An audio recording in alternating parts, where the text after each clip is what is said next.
Je me dirige vers mon casier et là, t'as une Najuma, elle met sa main sur mes fesses. Je vous précise que j'avais pas de vêtements là.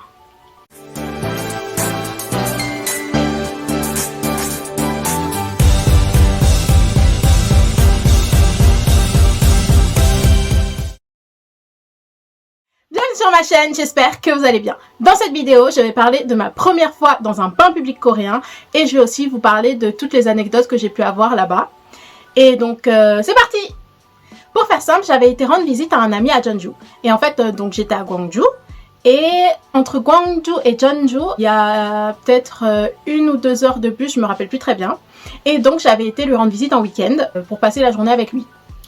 Et donc la journée s'est super bien passée, on a bien parlé, rigolé, visité, mangé. Il a appelé un autre de ses amis vers la fin de la journée. Et donc du coup ils étaient 2 garçons et moi la seule fille, c'est un détail important pour la suite. Mais au final, j'ai raté le dernier bus qui allait à Gwangju, du coup j'étais coincée à Jeonju. Tout ça grâce à mon ami. Mais enfin bref, on va passer les petits détails. Et là mon ami du coup il me dit mais je vais pas te laisser toute la nuit toute seule. En fait la seule solution ce serait qu'on aille dans un bain public coréen. Et après je lui dis ok, parce que de toute façon il n'y avait pas d'autre solution. Donc j'allais forcément devoir dormir quelque part. J'allais pas rester dans la gare toute la nuit. Donc on y va avec lui et son pote.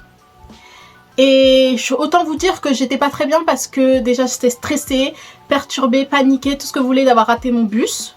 Et là, aller dans un bain public, en fait, c'était encore plus stressant parce que c'était la première fois que j'y allais. Je savais très bien que c'est un lieu où, en fait, tu vas devoir te dévêtir de tous tes vêtements, et sous-vêtements compris, devant tout plein de gens, enfin, tout plein de dames, hein, parce que c'est séparé, entre garçons et filles, c'est séparé, hein, c'est pas la Java non plus. Mais j'étais pas prête, il me fallait un temps de préparation psychologique. Il me dit ouais on va dans les bains publics coréens, je dis ok. Et en fait le bain il était à 20 minutes et du coup j'avais 20 minutes concrètement pour me préparer psychologiquement. Précisons que je suis timide, le genre de timide qui quand elle est toute seule et qu'elle doit passer devant une foule de monde est au bord des larmes. Et là je vais devoir aller dans un lieu où je vais devoir me dévêtir complètement devant plein d'inconnus, femmes. J'étais pas bien et je vous cache pas que sur le chemin pour aller jusqu'au bain public, j'ai pleuré hein. J'ai pleuré, j'étais mal parce que j'avais raté mon bus, j'étais mal parce que je devenais un poids pour mes amis puisqu'ils devaient aussi passer du coup la nuit avec moi. J'étais mal parce que je devais aller me dévêtir. Après je me suis ressaisie, mais j'ai pleuré quand même, un peu. Bref, on arrive au guichet du bain public. Et il y a mon ami qui demande à la dame du guichet est-ce qu'il n'y a pas quelqu'un qui peut m'aider pour m'indiquer comment ça se passe à l'intérieur puisque c'est la première fois que j'y vais et que je connais pas et puis je suis étrangère et tout ça. Donc il lui demande gentiment. Après la dame a dit oui il n'y a pas de problème. Du coup il y a une dame qui était à l'intérieur, elle vient pour me réceptionner. Eux, les 2 garçons ils vont dans le coin des garçons. Tranquille, tous les 2 ensemble, ça va. Et moi je suis toute seule et du coup je vais du côté des filles et il y a une dame qui m'indique en fait ouais il faut poser ses chaussures là, après on rentre, on passe le rideau. Et donc quand on passe le rideau, qu'est-ce que je vois? Et plein de femmes, de dames, de grand-mères, de petites filles, tout ça qui n'ont pas de vêtements. Toutes ces coréennes sans vêtements. Et moi j'arrive et je rentre et je suis paniquée et j'essaye de pas regarder, je regarde le sol. Après on m'indique mon casier, donc je vais vers mon casier et là je comprends tout de suite que c'est à mon tour de retirer mes vêtements pour pouvoir aller me laver, pour pouvoir ensuite accéder à la salle commune. Et j'étais pas bien, j'étais très mal. J'étais très mal, je suis restée au moins 5 minutes devant mon casier à essayer de regarder ni à droite ni à gauche parce que tout le monde était sans vêtements. Et à un moment, je me suis dit, oui, mais bon, hein, va falloir quand même se déshabiller, hein. Et du coup, je me suis déshabillée en vitesse. On nous a donné une petite serviette. Les serviettes coréennes, elles font cette taille. C'est les serviettes pour le visage en France, en fait. C'est vraiment des petites serviettes. En fait, quand tu as la serviette, tu dois choisir si tu couvres devant ou si tu couvres derrière. Du coup, moi on m'a donné la serviette, j'ai pris la serviette, et j'ai choisi de couvrir devant. Hein. Donc je suis là avec ma serviette et j'essaye de ne pas regarder autour de moi parce que je sentais très bien que tous les regards étaient fixés sur moi. Je fonce vite dans la salle d'eau et quand j'arrive dans la salle d'eau, donc c'est la salle pour se laver, je prends un spot et je me lave mais d'une vitesse. Je me lave sans regarder les gens parce que quand je suis arrivée dans la salle d'eau, j'ai senti encore plus fort que les regards étaient fixés sur moi plus que dans le vestiaire. J'ai pas regardé, j'ai juste senti. Vous sentez quand quelqu'un vous regarde et vous fixe. Du coup, je me suis lavée en vitesse. J'ai été dans un bain vite fait, histoire de tester. Je me suis dit c'est la première fois, j'ai été dans un bain vite fait après m'être lavée. Après, je suis sortie. En fait, j'ai même pas fait 5 minutes dans la salle d'eau. Et je me suis habillée, j'ai mis les vêtements, parce qu'ils te donnent en fait des vêtements spéciaux. J'ai oublié de le dire tout à l'heure, mais dès que tu vas au guichet, quand tu payes, ils te donnent tout de suite les vêtements spéciaux pour accéder à la salle commune. Du coup, une fois que tu es lavé, ben, tu mets ces vêtements-là. Et après, j'ai été directement dans la salle commune à attendre mes amis qui, eux, ont pris tout leur temps. Ils se sont bien lavés, décrassés, tout ce que tu veux, bien profiter des bains. Je les ai attendus une demi-heure. Après, du coup, ils sont arrivés et il a voulu me montrer un peu ce qu'on mange typiquement dans les bains publics. On a commandé du chiqué, qui est une boisson à base de riz et qui est sucrée. Et on a aussi commandé des œufs durs, mais en fait c'est des œufs durs qui sont cuits dans une solution, je ne saurais pas comment vous dire, mais en gros en fait les œufs ils sont jaunes voire marron à l'intérieur, au lieu qu'ils soient blancs ils sont jaunes voire marron, et ils ont un goût un peu spécial, mais c'est bon, franchement c'est trop bon, et tu manges avec du sel et tout. Et je vous mettrai les photos dans la vidéo où je vous montrerai ce que c'est le chiqué, ce que c'est les œufs, et aussi les 2 exemples des tenues qu'on met quand on va dans les bains publics.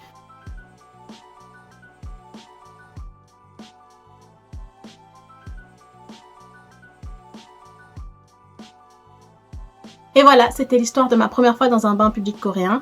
Mais ça m'a pas traumatisé longtemps parce que les bains publics coréens, c'est trop bien. C'est devenu comme une deuxième maison. Donc là, je vais vous expliquer comment j'ai été amenée à aller souvent dans des bains publics coréens. Parce qu'en fait, pendant un mois, pendant les vacances d'hiver, j'ai fait un voyage un peu dans toute la Corée avec une amie française. Et en fait, au lieu d'aller dormir dans des Airbnb, auberges de jeunesse, hôtels, tout ça, on avait préféré dormir dans les bains publics coréens parce que pour des questions pratiques, pour des questions économiques.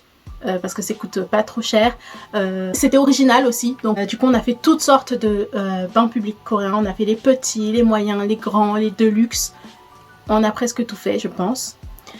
Et donc là, dans cette partie, je vais vous expliquer un peu concrètement comment se compose un bain public. En fait, du coup, quand on arrive, il y a le comptoir où tu achètes ta place. Après, tu as des endroits souvent où tu mets tes chaussures. Puis après, tu as la partie garçon, tu as la partie femme. Tu vas dans ta partie. Quand tu arrives, tu es dans les vestiaires, et dans les vestiaires, tu as des casiers où tu mets tes affaires. Tu as des miroirs, des sèche-cheveux, des ventilos. Tu as aussi un comptoir où tu peux acheter du savon. Tu peux aussi acheter les gants de gommage coréens, comme ceci. En fait, c'est des gants qui râpent. Ils râpent.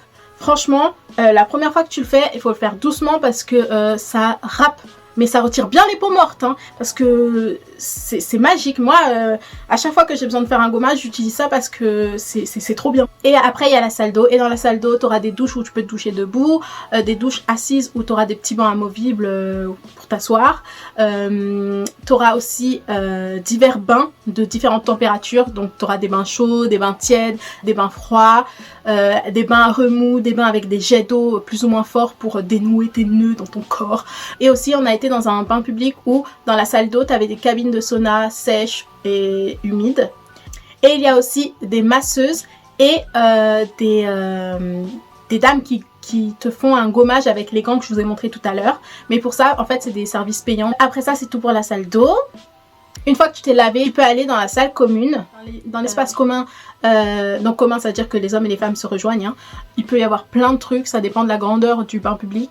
Mais en général, tu auras juste un endroit où tu peux dormir avec des tapis, tu peux trouver des oreillers, mais c'est des oreillers hyper durs.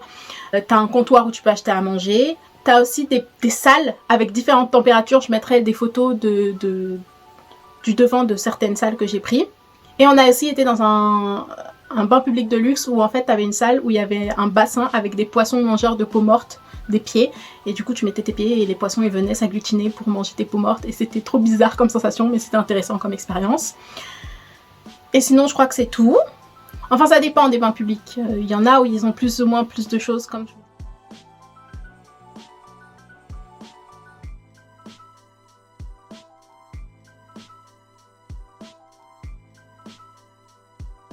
Et donc maintenant on va passer aux anecdotes. On va commencer par une pas trop drôle.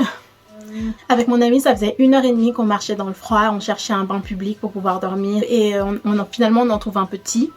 Et on rentre et on dit au monsieur du guichet, oui, on aimerait 2 places pour pouvoir accéder au bain public. Et après, il nous dit non. Il nous dit non, on n'accepte pas les femmes, vous pouvez partir. Et après, on dit non, mais c'est bizarre parce qu'on a vu que vous acceptez les femmes et tout. Sur votre devanture, il y a marqué homme-femme. Et puis là-bas, on voit vestiaire femme. Pourquoi vous dites que vous acceptez pas les femmes? Et après, il nous a dit non, non, on n'accepte pas les femmes, c'est interdit aux femmes. Et du coup, on n'a pas argumenté plus en fait, on est parti. On était trop mal parce qu'on était fatigués et ils nous acceptent pas. Et nous, au début, on s'était dit que c'est parce qu'on était étrangères en fait, qu'ils voulaient pas d'étrangères dans son bain public. Et en fait, je vous dirai la raison de pourquoi après. En fait, on l'a découvert en faisant d'autres saunas.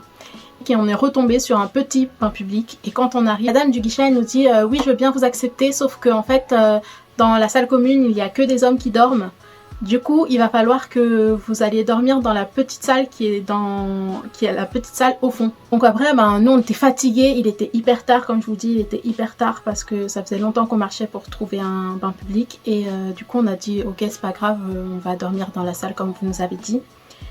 Et en fait, après, une autre fois qu'on a été dans un autre petit bain public, la dame avait dit qu'il y avait que des hommes aussi et que du coup, on pouvait rentrer mais qu'on pouvait dormir dans le vestiaire. En fait, en discutant avec la dame, on lui avait dit oui, mais en fait une fois on avait été dans un bain public et il nous a interdit l'accès. Pourtant on avait vu qu'il y avait un vestiaire pour femmes et on comprend pas pourquoi il nous avait pas laissé rentrer. Et après elle nous a expliqué que oui, dans certains petits bains publics, il y a que des hommes qui dorment et que des fois que c'est normal qu'ils nous ont interdit l'accès parce qu'ils veulent pas prendre le risque de laisser rentrer 2 jeunes filles dans la fosse au lion, on va dire ça comme ça.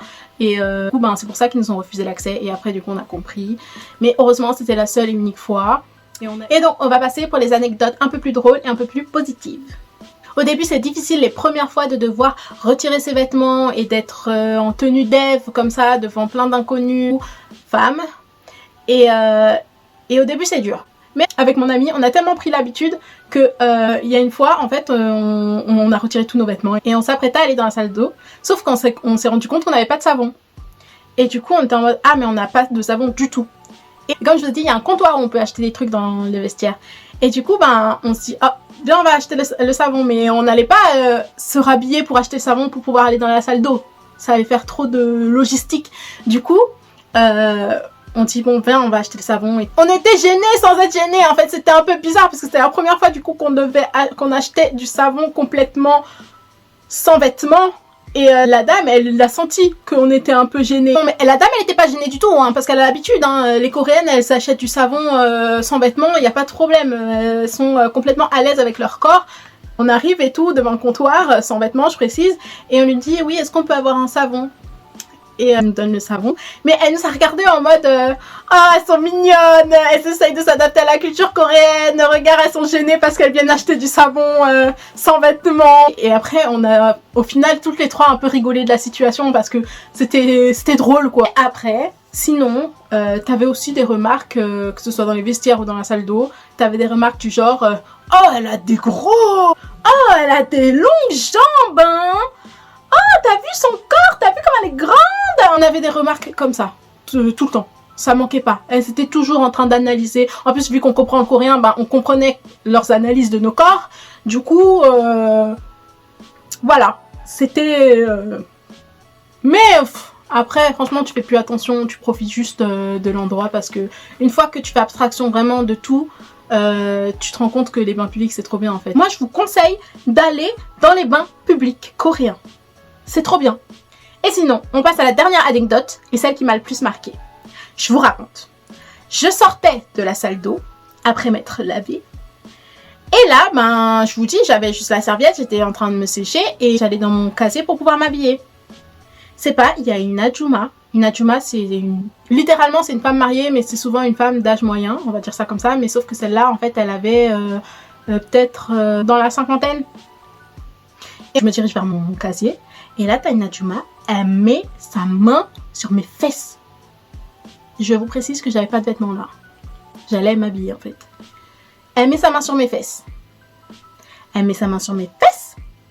Et comme elle était plus petite que moi, elle lève la tête comme ça. Elle me regarde droit dans les yeux. Du coup, je la regarde droit dans les yeux aussi. Et elle me dit, tu viens d'où? Toujours avec sa main sur mes fesses. Je lui dis, je viens de France. Et elle commence à me poser des questions, à discuter avec moi et tout. Et moi, je lui réponds. Mais en fait, elle a toujours la main sur mes fesses.